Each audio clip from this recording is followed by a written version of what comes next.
buy 2025 is currently trending, and I know for many of us we have a goal in the new year to focus on conscious consumption. And in that theme, today I want to talk about 10 things not to buy in 2025. I keep having to refilm the intro because I keep saying 2024 instead of 2025. That's like the hardest adjustment to make this time of year, but the first thing that I don't think we need to be buying in 2025, I said it correctly that time, is specific products to recreate a look. So this video is going to focus on makeup, skincare, beauty, because that's what this channel is focused on. Though all of these 10 things that we're going to discuss could also apply to categories beyond that. The perfect example here is the Billie Eilish makeup tutorial that's been making its rounds on the internet. She shared her exact beauty routine recently, and so many people have been trying to recreate it. And I've watched video after video where people go out and buy her exact same products, or people are trying to track down exactly what she's using, when in reality, it's a relatively simple makeup routine from a product standpoint. It's just a black eyeliner that's really being highlighted here. And we probably all have a black eyeliner in our beauty collection already, so recreating that look with things that we already have just makes sense. You don't need to run out and buy the exact same black eyeliner that Billie Eilish used.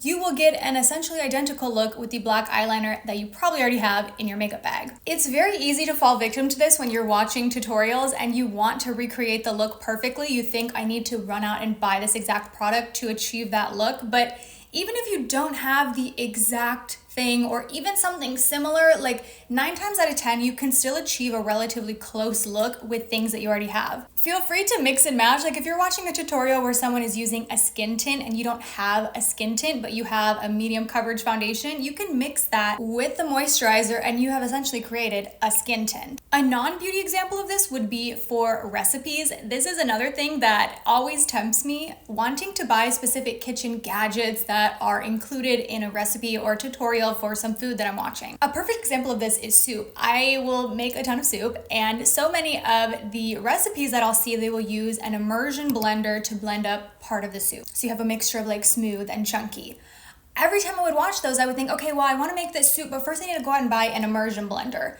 And then one day it hit me that I already have a regular blender, so I could just scoop the soup into my blender and then blend it up. I don't need to buy this new product that's specifically designed for this purpose when I have something that would also serve that purpose already in my kitchen. The next one on my list is colors that you don't have in your collection. And let me explain here. I used to be so guilty of this. I would analyze my collection, whether it's my makeup collection, my wardrobe, and I would see maybe these holes, we will call them, in my collection. I think clothing probably makes the easiest example here. I could say, I don't have any blue tops.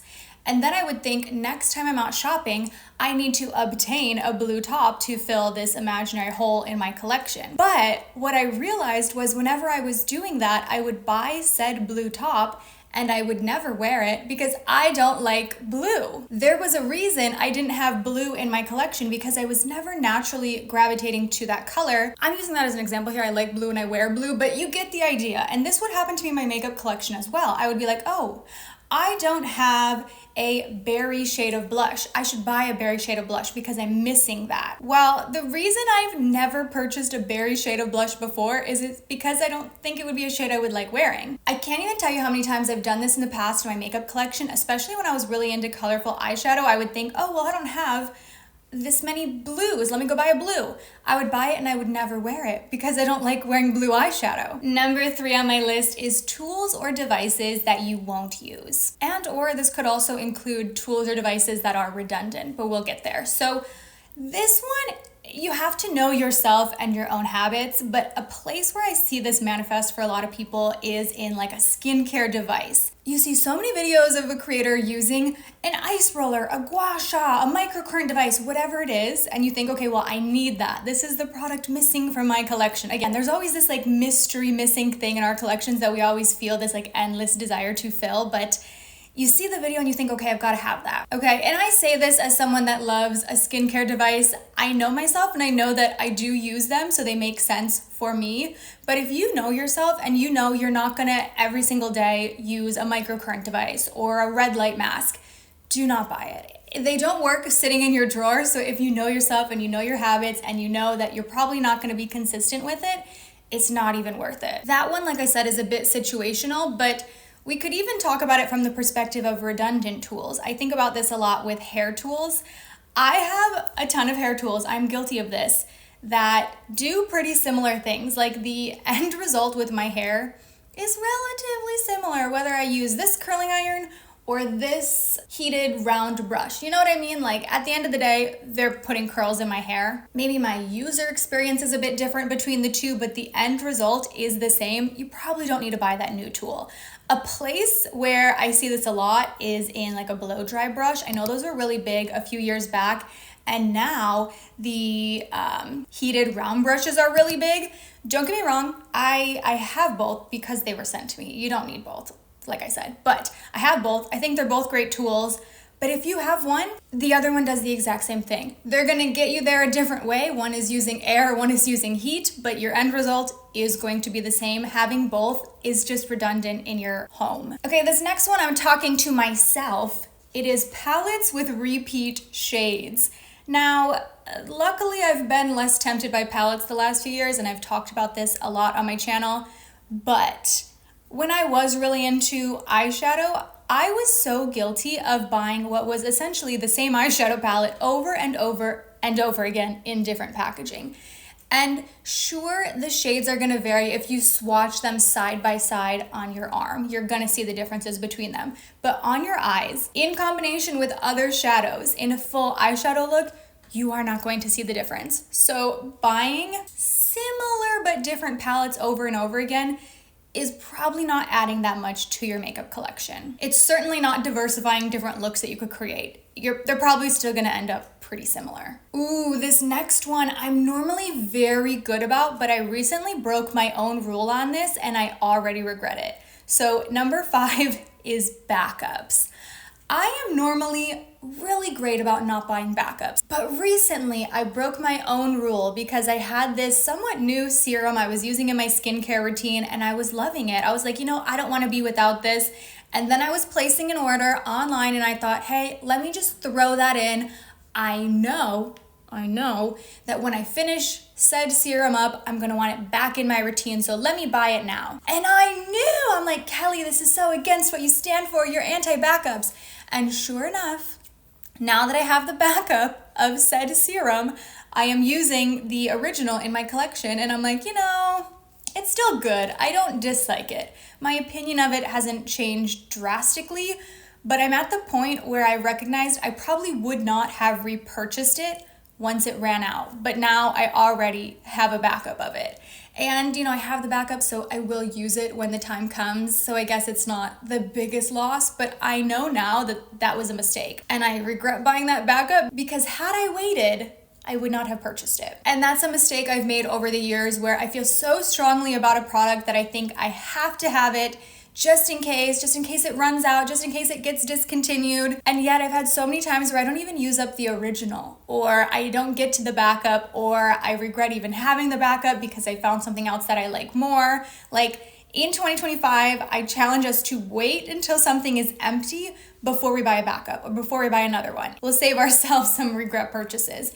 But number 6 is what I'm calling fantasy makeup. This is the idea of the makeup products that you buy for your fantasy self, AKA the version of yourself that doesn't really exist. Like we kind of all have this fantasy self that, maybe even going back to skincare devices, maybe your fantasy self is someone that does a microcurrent routine every morning. But if you know yourself and your routine and that's not realistic for you, it's not something you're going to commit to, buying this fantasy product is not going to serve you if it's not going to be implemented into your life or routine. And I've done this so many times with makeup before where I will think, oh, there's this beautiful purple eyeshadow palette. Like I have this vision of my fantasy self that's going to be wearing like a gorgeous, fun lilac makeup look. But I know myself in real life and she's not wearing that look. Maybe sometimes, but buying things for your fantasy self is rarely practical. This also could carry over to clothing as well. When you're thinking about your clothing purchases, think about your day-to-day habits. What do you do most days? Is it going to work? Is it going to school? Well, then naturally, most of your wardrobe, you'd almost want to tailor to your lifestyle. Clothing that you could wear to work or to school. If you're only dressing up for more like fancy formal occasions 1 to 2 times a month, it doesn't make sense to stack your wardrobe full of clothing for that occasion that is so infrequent. Again, I think that falls under the umbrella of the fantasy self, when in reality, we know the clothing that we actually will wear day to day. Ooh, number 7, I'm calling viral and or miracle products. I think there's carryover between the two here. We could think of them separately, but I think they kind of merge together. So the viral product is an obvious idea, but also the miracle product, because something I've unfortunately learned, and I'm sure we have all learned over the years, is nothing is ever a miracle product. Like, there are so many times I'll buy something and I think this is gonna be the solution to everything. And it generally happens with these viral products because they're so hyped up on the internet. I think if I buy this foundation, my skin is gonna be perfect and I'm never gonna have another skin problem again because my face is gonna look so great every time I put this foundation on. Nothing is a miracle product. Like, don't get me wrong, there are products that have really great results and you could have a good experience with, but it's rarely gonna give you the impact that we wanna believe that it is. And my personal example of this from recently has been the Huda Beauty Faux Filter Foundation. Let me start off by saying I actually love that foundation. I don't regret purchasing it. But the online conversation around it was that it was this miracle product. Everyone's saying it blurs your skin. It looks like you have on a filter. So I bought this with the naive expectation that it was gonna change my life. And I'm being dramatic, but I went into it with such unrealistic expectations for what I know a foundation can do.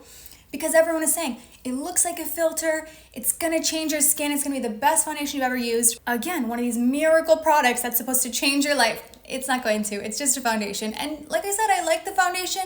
I'm glad I bought it and I wear it often, but it's not a miracle. Nothing is a miracle product, unfortunately. So we can skip out on those in 2025. Number 8 is dupes for the sake of dupes.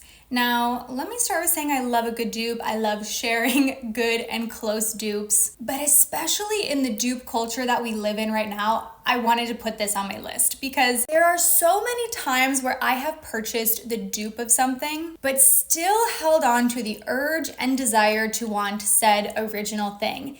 Even times where I've bought multiple dupes of something. And then when I add up what I have spent buying multiple dupes to essentially try to obtain the original product, if I added the total I spent here, I could have just bought this. Also, under the idea of dupes, I know it's so tempting to want to find a dupe for all of our favorite products. And when you do, it's like the best feeling ever. But sometimes that pursuit of finding dupes results in wasting more money and creating more waste of products that you're not going to use because they didn't actually dupe the product that you were trying so hard to dupe. And now you bought more than you originally intended, where I, again, could have just purchased the original item that I was coveting. This idea is pretty similar to others that I mentioned earlier in the video, where you need to know yourself and your own habits and then kind of shift accordingly. If you know that you will always be in the pursuit of finding this dupe that's like so close to the original and you're gonna be buying product after product, in your case, maybe it makes sense just to spend the money on the original because again, at the end of the day, it's probably gonna be an equivalent amount and then you haven't accumulated these many things that still have not satisfied you. But maybe you know yourself and you know that you don't mind a dupe, you don't mind if it's not exact, then this one might not apply to you, but I definitely wanted to have that on my list because dupes have been such a big topic in the last few years. Number 9 is sale items that you would not otherwise buy. Sale items are some of the most tempting things. Like, I could have very little interest in something, but if it is half off, I'm suddenly like, wait, do I love that blush? Do I need to have that? Are those pants perfect? Even though if they were full price, I would put them right back on the rack. It is so tempting to buy something because it's on sale. This can be especially challenging in the Sephora VIP sale or the Ulta 21 Days of Beauty when there's already a lot of noise from people about the sale.